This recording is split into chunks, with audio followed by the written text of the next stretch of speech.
만약 이번 주에 사지 못하면 다음 주엔 2억이 더 비쌀지도 모릅니다. 11호 규제 직후 서울 강동, 송파, 성동의 중개업소에서 실제로 들리는 말이었습니다. 10월 15일 정부가 발표한 초강력 3중 규제, 부동산 대책 이후 시장은 순식간에 얼어붙으면서도 동시에 들끓었습니다. 투기과열지구, 조정대상지역, 토지거래허가구역 3가지 규제가 한꺼번에 지정된 건 부동산 역사상 처음입니다. 그만큼 이번 대책은 단순한 규제가 아니라 핵심지를 완전히 잠그겠다는 정부의 강한 의지를 드러낸 조치입니다. 발표 직후 현장은 말 그대로 혼돈이었습니다. 어떤 단지는 호가가 치솟았고 다른 단지는 급매물이 쏟아졌습니다. 강남권 중개사무소 전화는 하루 종일 불이 났고 매수자들은 이번 주 안에 계약하지 않으면 기회가 사라질 것 같다 하며 서둘렀습니다. 반대로 매도자들은 이제 곧 거래가 막힌다며 매물을 걷어들였습니다. 강동구 올림픽 파크 포런에서는 34평이 반전세 조건으로 30억이던 게 다음 주면 32억이 된다는 말이 현실처럼 오갔죠. 시장은 지금 불안과 탐욕이 교차하는 절묘한 순간에 서 있습니다. 정부는 투기를 막겠다고 나섰지만 아이러니하게도 규제 발표 직후 오히려 막차 수요가 폭발하였습니다. 오늘 영상에서는 이번 11호 대책이 왜 이런 타이밍에 나왔는지, 정부가 진짜 노리는 방향은 무엇인지, 그리고 이 규제가 단기적 거래 절벽으로 끝날지 아니면 오히려 새로운 상승의 불씨가 될지를 데이터와 현장 목소리로 자세히 짚어보겠습니다. 이번 11호 대책의 핵심은 단 한 문장으로 요약됩니다. 서울 핵심지를 완전히 잠그겠다. 정부는 부동산 시장의 과열 징후가 다시 나타나자 3가지 규제를 한 번에 쏟아냈습니다. 바로 투기 과열 지구, 조정 대상 지역, 그리고 토지거래 허가 구역입니다. 이 3가지가 동시에 적용된 것은 부동산 정책 역사상 처음으로 사실상 3중 규제 락다운이라고 불러도 과언이 아닙니다. 첫 번째로 투기 과열 지구로 지정되면 분양권 전매가 금지되고 재건축, 재개발, 조합원 지위 양도가 제한됩니다. 두 번째, 조정 대상 지역으로 묶이면 LTV가 최대 40%로 줄어듭니다. 중도금 대출도 막혀 실수요자조차 자금 조달이 어려워집니다. 세금 부담도 커집니다. 양도세와 취득세, 중과가 다시 적용되면서 다주택자는 사실상 거래를 포기해야 하는 구조가 됩니다. 세 번째이자 가장 강력한 카드가 바로 토지거래 허가 구역입니다. 외지인은 물론 현지인이라도 일정 면적 이상의 부동산을 사려면 반드시 구청 허가를 받아야 합니다. 이 말은 곧 외부 투자 수요의 진입 자체를 차단한다는 의미입니다. 이번에 이 3가지 규제가 한꺼번에 서울 강남과 송파, 강동, 성동, 용산, 마포 등 주요 핵심지에 적용되면서 정부는 단기 투기 세력뿐 아니라 중장기 투자 수요까지 완전히 잠그는 구조를 만든 것입니다. 문제는 이 규제가 단순히 수요 억제에 그치지 않는다는 점입니다. 정부는 수요를 줄이면 가격이 잡힐 것이라 기대하지만 시장은 그렇게 단순하지 않습니다. 토지거래 허가제는 수요를 줄이는 동시에 매물 공급도 함께 줄이는 역효과를 냅니다. 쉽게 말해 사는 사람도 없지만 파는 사람도 없다는 상황이 되는 것이죠. 실제로 현장에서는 매도자들이 허가 규제 전 매물을 걷어들이는 움직임이 뚜렷하게 나타났습니다. 결국 거래는 급감하지만 가격은 크게 떨어지지 않는 거래 절벽형 시장이 만들어집니다. 정부가 원한 것은 가격 안정이지만 실제로 나타나는 것은 거래 동결입니다. 이번 11호 대책은 단기적으로 시장을 잠재울 수는 있겠지만 매물 잠김 현상으로 인해 오히려 가격의 하방 경직성이 강화될 가능성이 큽니다. 시장의 심리를 잠그면 가격은 버티고 버티는 가격은 다시 불안을 키웁니다. 결국 이번 대책은 투기 억제와 공급 위축이라는 두 얼굴을 가진 양날의 칼로 평가되고 있습니다.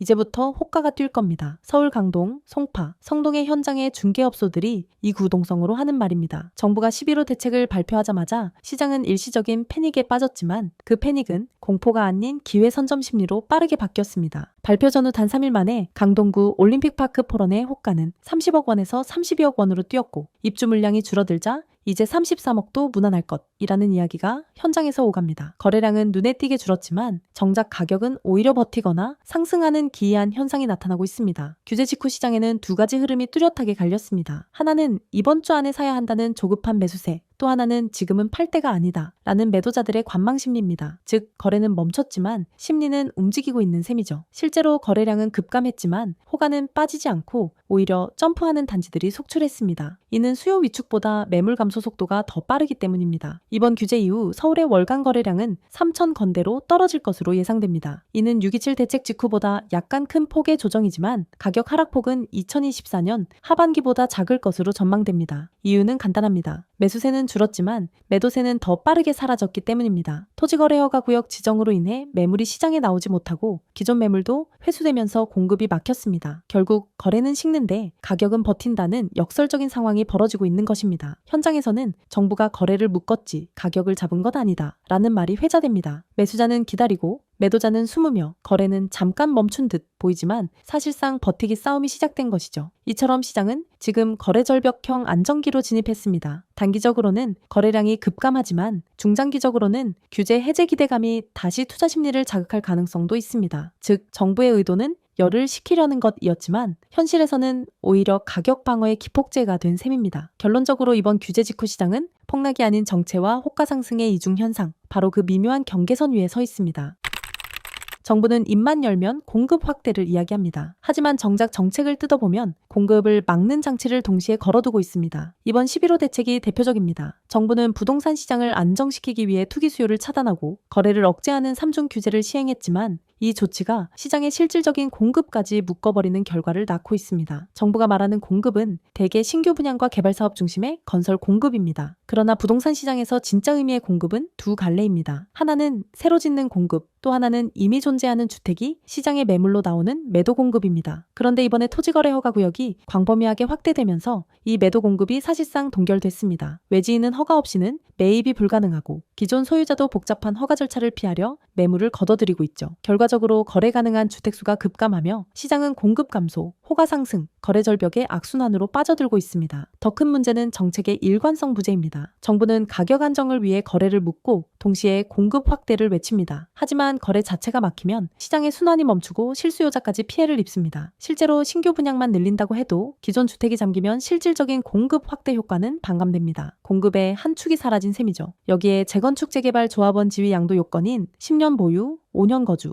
1주택을 둘러싼 혼선도 시장 불확실성을 키우고 있습니다. 어떤 전문가는 양도 시점에 1주택이면 가능하다고 주장하고 또 다른 측은 10년 동안 계속 1세대 1주택 상태여야 한다고 반박합니다. 국토부의 명확한 유권 해석이 없어 조합과 구청마다 판단이 다르고 현장은 혼란 그 자체입니다. 어떤 지역은 양도를 허용하지만 다른 곳은 동일한 조건에서도 불어대는 일이 벌어지고 있습니다. 결국 이번 대책은 투기 억제라는 명분 아래 실수요와 공급 모두를 묶어버렸습니다. 규제가 강해질수록 거래는 멈추고 거래가 멈출수록 실수요자마저 시장 진입이 어려워집니다. 아이러니하게도 정부가 강조한 공급 확대는 오히려 공급 잠김으로 귀결되고 있습니다. 공급을 늘리겠다며 공급의 숨통을 끊는 자기 모순, 이것이 바로 이번 11호 대책의 가장 근본적인 함정입니다.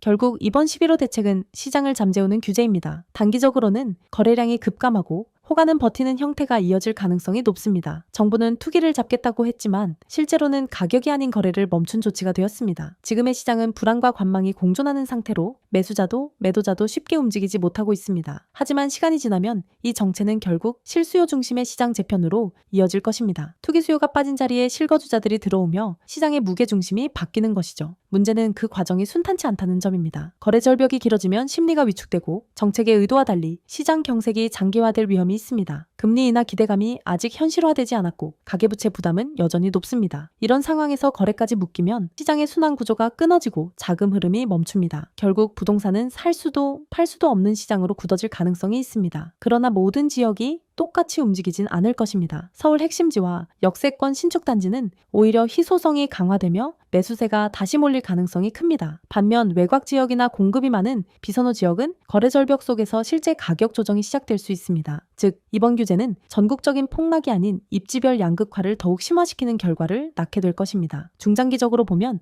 이번 규제가 시장을 완전히 꺾기보다는 숨고르기 구간을 만드는 역할에 그칠 가능성이 높습니다. 규제는 일시적일 뿐 결국 시장의 방향은 공급, 금리, 입지 세 가지 요인이 결정합니다. 공급이 제한되고 금리가 안정되면 시장은 다시 움직입니다. 특히 인프라 확충이 이루어지는 수도권과 도심 핵심지는 중장기적으로 가격 회복이 빨라질 것입니다. 결론적으로 이번 11호 대책은 가격은 잡지 못한 채 거래만 멈춘 규제로 평가될 수 있습니다. 시장은 잠시 멈춰 설 것이지만 그 뒤의 반등은 언제나 조용히 시작됩니다. 지금 필요한 건 공포가 아니라 냉정한 판단과 긴 호흡의 전략입니다. 지금 부동산 시장은 거래의 기술보다 정책의 흐름을 읽는 눈이 더 중요해졌습니다. 혼란스러운 시기일수록 정보가 방향이 됩니다. 오늘 영상이 도움이 되셨다면 좋아요와 구독 잊지 마시고요. 더 궁금한 내용은 댓글에 남겨주세요. 다음 영상에서 더 깊이 있는 이야기로 찾아뵙겠습니다. 감사합니다.